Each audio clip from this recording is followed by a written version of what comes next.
In today's video, I'm going to teach you how to make a picture smaller in CapCut PC.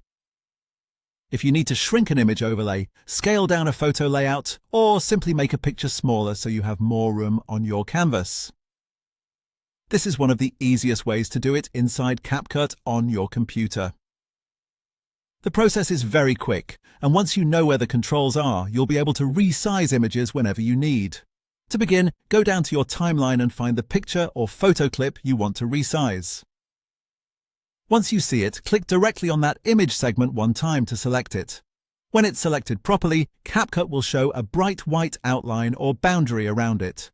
That visual highlight is important because it confirms that the image is active and that any changes you make next will apply to that specific picture, not to another layer or clip in your project. After that, move your attention to the top right side of the workspace where the Properties panel is located. This is where CapCut keeps the main controls for adjusting the selected media. Click on the tab labeled Video and there, underneath that, choose the Basic section. Opening this area gives you access to the core transform settings, including the controls for size and position. Now you're ready to make the picture smaller. Inside the Basic settings, look for the row labeled Scale.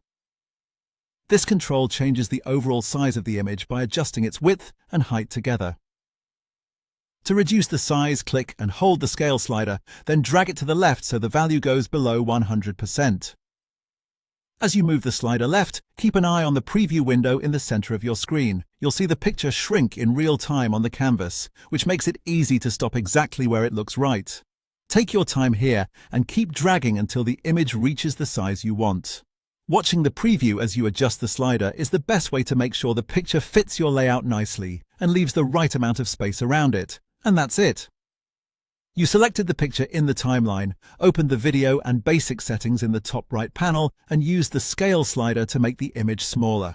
Once you've done that, your resize is complete and your picture is now set to the smaller size you wanted.